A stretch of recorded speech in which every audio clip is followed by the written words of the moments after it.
In this video, I want to talk to you about the ironic net zero theory of AI. So this is about the theory that today's LLM version of AI, LLM meaning large language model, could ironically and unexpectedly have a net zero effect on jobs and the idea of just automating everything. And this would be because what AI outputs is dependent on the inputs. And those outputs, they still need to be curated. So for example, like let's say that I gave you a robot army, okay? It's a peaceful army, okay? And you can direct it to go and do your bidding to build your business, right? And they never needed to sleep. You didn't really have to pay them much, very, very low cost. And so you say, okay, go build me, a business, take care of the marketing, take care of the ops, take care of the fulfillment. And it might say, okay, do you have any preferences? All right, I just want to produce widgets. We're going to sell widgets. We're going to sell the best damn widgets out there. And it might say, okay, cool. There are other competitors, but we will build the best. So it gets to work, and you kind of sit back, and you're like, all right, this is the life, man. Look at all these robots running around doing my work for me. No problem. I'm gonna be rich in no time. No problem. Awesome. And then you go to sleep and you wake up. And when you wake up, you're not rich. And what actually has happened is that the AI did do something. It built a business, but the business is making little to no money. And why is this? Why is this the case? Well, it's because there was no human unique taste or judgment that was applied to the outputs. You weren't involved in the process. And moreover, and this is the foundational idea to get here, is that every other person in the world and every other company had access to the same technology, more or less in terms of overall quality, let's say, of power of AI capabilities. So in some cases, maybe the thinking was a little bit lower, a little bit higher, a little bit lower. But this leads to a state of high competition in terms of AI competing against AI. So the widgets that are produced by your robot army, your AI army, compared to the widgets produced by another robot army are really not well differentiated at all, because even if they are, there are 10 other competitors, because the market is in such a state of near perfect competition that it is hard to make any profit at all, or even just to sell at all, because it's so damn saturated. So, and moreover, if it's just AI, there is a good chance that, sure, it might get less expensive for the consumer, but just like there is AI slop that people take issue with, and rightfully so, on the internet, and there's predictions, doom and gloom predictions in terms of, okay, what are the first, second, and third order impacts of that, in terms of, okay, as I was saying in just the video I recorded before this, it might lead to AI, the business model, eating itself, where people just are disengaged from social networks, from social media content, from these different platforms, where it's novel at first, but it's cheap. It took no human labor, human creative fire to actually produce it, and therefore we devalue it. We devalue what we know from using AI ourselves as being just cheap and a matter of just a simple prompt. Even if the prompt was an essay, it's still like very little effort, very little labor. Okay? So this brings me back to the point that, like, we can have our robot army. We can say, oh, it's going to automate everything. But then the result output of that is they're going to be no better than what anyone else, any other of our other competitors in business can do compared to us. And what does this mean? Shocking. It means that we still need humans. And maybe we need fewer humans than before. Maybe like large corporations of 1,000, tens of thousands of people can be reduced down to just small teams. But then those small teams will still be competing against other human founders, because I think there'll be many more entrepreneurs, partially out of necessity. We'll need to start many more businesses because people will just be unemployed. So then these smaller companies that are started by one or very small person teams competing against larger, it's going to just, again, lead to a higher state of competition, rapid iteration, markets fluctuating and changing very quickly overnight. And what's going to be the differentiating factor? Taste and judgment. Guiding, having an opinion and a conviction and a unique sort of like hands-on human domain knowledge that AI, at least in its current form, this LLM version of AI, because there is more intelligent AI that will be coming. Okay, we're not there yet, but taste and judgment is kind of is AI is just kind of like not capable of this. You need to give it that input. You need to give it that guidance, that editing, and because it's like AI has a stochastic nature to it. I know this because not just being a founder of my own company at Grobo, and we've accomplished some things as a company. I bootstrapped the company from nothing. We grew it to a multi-million-dollar business. But I'm also an engineer, and I have built my own, not just applied AI systems and products, but foundational AI. Did my own AI research, which is very interesting and enjoyable. So I understand this at a ground level. And so what I mean by stochastic nature is like it's random. There are little randomized elements to it to kind of just, again, make it seem more human. Like you can ask it the same question 10 times, it will give you 10 different answers every single time because of the stochasticity, the stochastic nature in terms of probabilities of outputs of what is assessed, to be the best next token, or for simplicity, next word to predict that it should output. But AI struggles so hard simply to even write, just the other day, like basic bullet points to an opening section of an article that I gave it guidance on to tease the reader to read more, to read beyond the introduction, while also being specific enough to have credibility. And it keeps missing that. It keeps trying to like write in a fluffy, hypey, non-specific way, even though it can see the article that it has already written like ahead, to come. It can't get this basic information. And we are using state-of-the-art AI here. It's ChatGPT 5 and Claude 4.5. At the time of this video, they're going to be coming out with new models and updates continuously. But, again,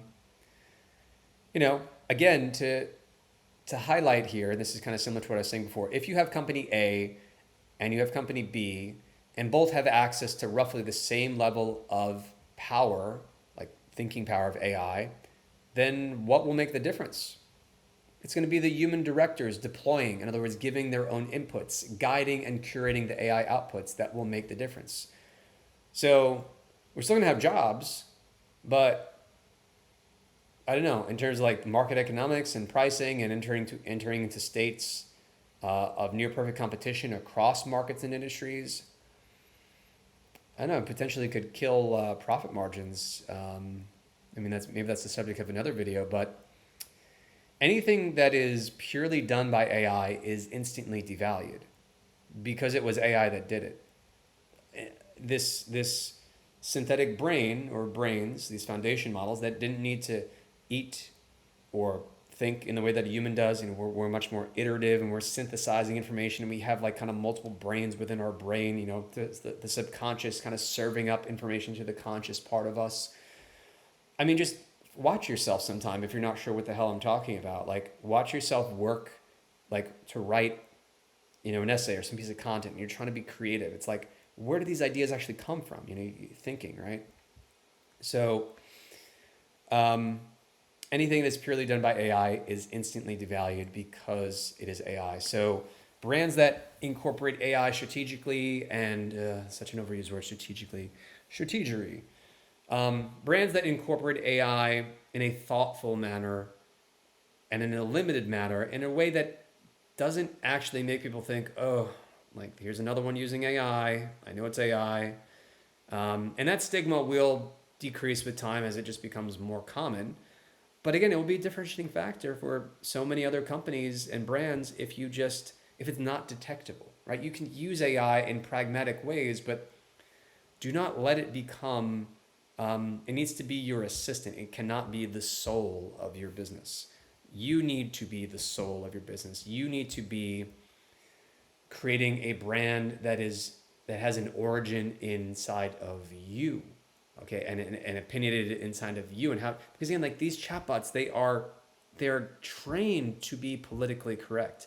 They are trained to not offend. They are trained to be agreeable.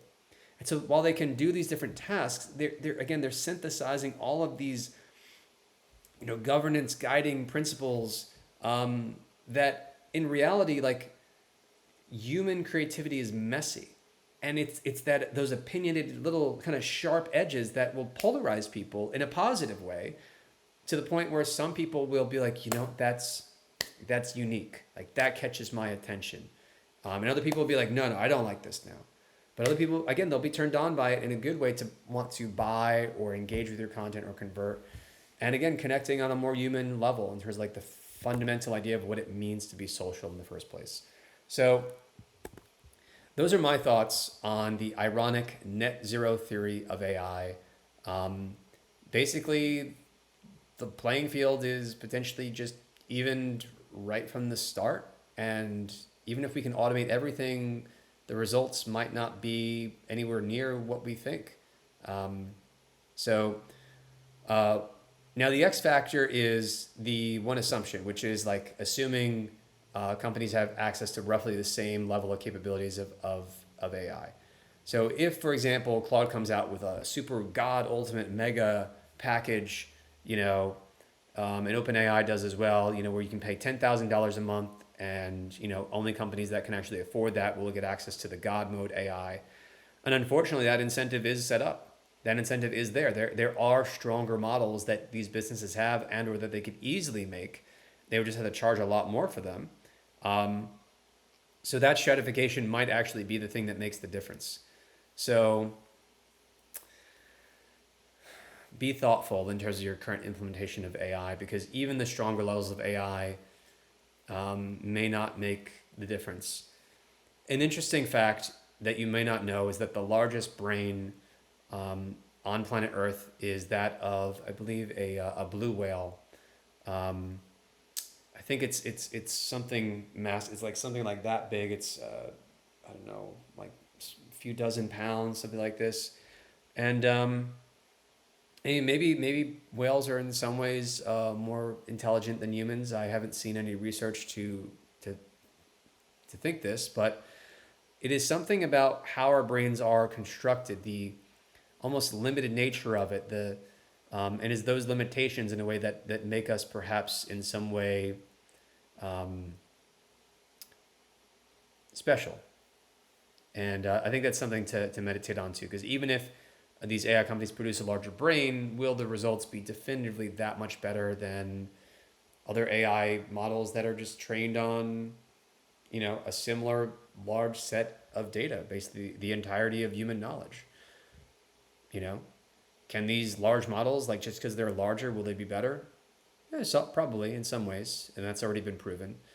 But unless the data, that guiding input data that they're trained on, and also the external guidance, right, is better, is of taste and is of judgment. Again, think about Steve Jobs, for example. He had taste and judgment, and that is why Apple succeeded when it launched the iPhone. It was very opinionated, very simple, right? And again, everything was crisp in terms of the marketing, the launch, the packaging, everything. Could AI have done that? No, definitely not. Definitely not. Could AI have launched 1,000 different smartphone type of campaigns and just figured out which one would have launched, which one would do better? Yeah. But in terms of the cost and the ability to manage that, I don't know. We're far from that at the moment.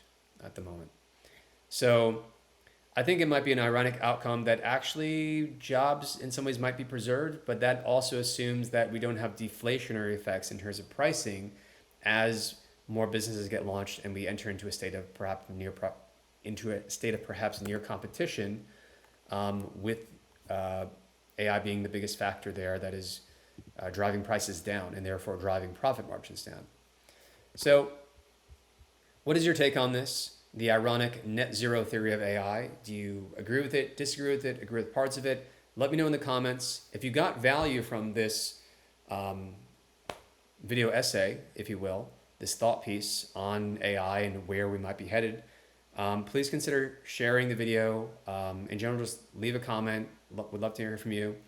And if you are a business owner and you have a need for doing marketing on an ongoing basis, I would ask that you check out our company, growbo.com, because we offer something unique in this age of AI, which is a team of human professionals, a marketing fulfillment team on demand for less than the cost of one full-time virtual assistant. You get 13 skills in your team, including copywriting, content, graphic design, web design, project management, ads management, and much more.